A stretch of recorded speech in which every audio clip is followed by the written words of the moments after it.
guys, welcome to my channel. I'm Craig Young and this is my incredibly beautiful military macaw Sophia. In today's video I'm going to cover some of the parrot training basics. I'm also going to cover some of the most commonly and easily made mistakes step up, step up, step up when working with your incredibly beautiful animal. I can only be honest with you, Sophia has never actually done any target training in her life, so today is going to be a first for that for sure. She also doesn't know any tricks, although she's an extremely skilled free flyer. I have lacked massively in the trick department. The first and most common made mistake when people are training their birds is that they force them to do things. They say my bird won't do something on command or when it's told. That is wrong. You do not tell a bird, you ask it. For example, when they want the bird to step up, they force their hand into the bird's keel, shove it in front of its face, push it off balance and wonder why it bites them, as opposed to simply asking them to step up really nice. The next biggest mistake is not picking the optimum time for your bird to train. There are a few factors into that. It could be whether the bird is sleepy and not wanting to work with you as opposed to being engaged and ready to work, or it could be that the factors within the household are not making it an ideal situation to train, such as someone's hoovering, the dog's running around barking,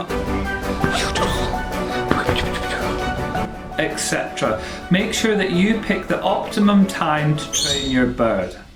A very dangerous and painful mistake to make is to not learn to read and understand parrots' body languages. When your parrot says no, no means no. Do not push past that point.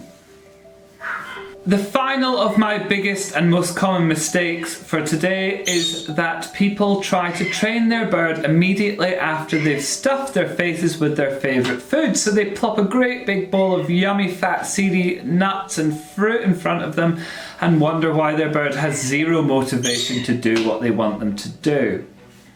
As I mentioned before, Sophia, I was going to get the wrong name, has never touched or seen a target stick in her life, but using her really natural inquisitive nature, I'm going to show you just how easy it is to really quickly train your bird to touch a target stick and move to do so. So you simply hold the magic wand in front of said parrot's face and they just want to touch it. Instantly, easy peasy lemon squeezy. She's extremely inquisitive naturally, so she's already thinking, oh, treat in the hand, what did I do before? Can you touch this? Good girl. Hesitation, but we don't mind. She's touched it. So now in her brain, it's going to be going chuk chuk chuk chuk chuk, taking away what she had to do to get that yummy yummy nut. So we... oh, what did we do before to get that yummy nut? Oh, what did you do? Good girl, you touched it. Good, good girl.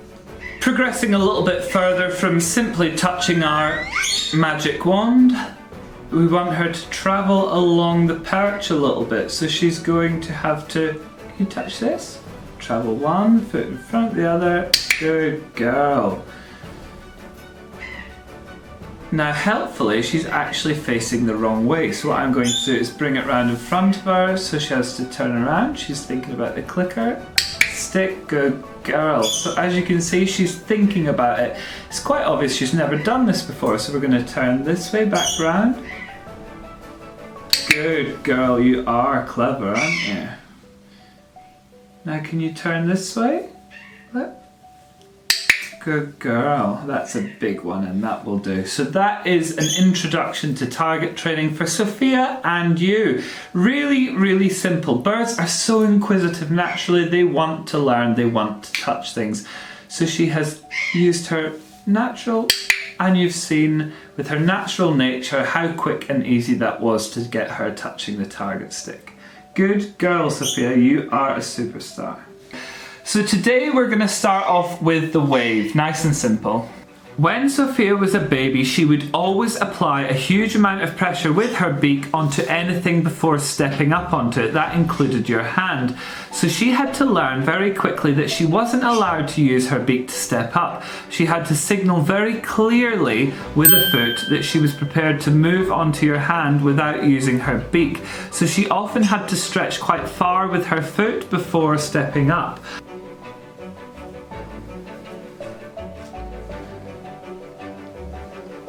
What I'm going to do to get her to wave is capture the moment when she lifts her foot to step up onto my hand. And the moment she lifts it to step up, showing me that she's willing to, I'm going to click and reinforce that behaviour. And from there, I will then shape it to having a separate cue so that she knows that I don't actually want her to step up onto my hand.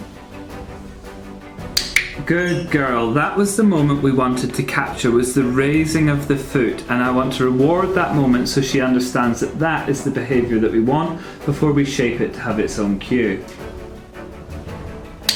Good girl. After capturing the behaviour, I want to go perch. I want to shape it and give it its own cue. So by doing that, I'm going to simply put the hand towards Sophia like we were and give a cue. Good girl. So she already knows that she lifts the hand at that point. No, stay on your perch. And then when we simply give our own cue, yeah, good girl.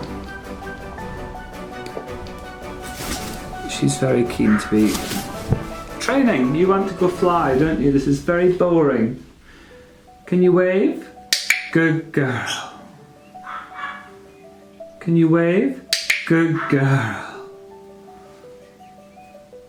Can you wave? If you have enjoyed today's video or you've found it helpful, please leave your comments down below, hit that subscribe button, give us a like, and we will see you soon.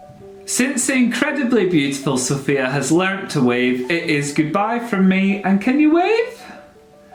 And goodbye from Sophia. Good girl. Yes, you can have a treat. Clever girl.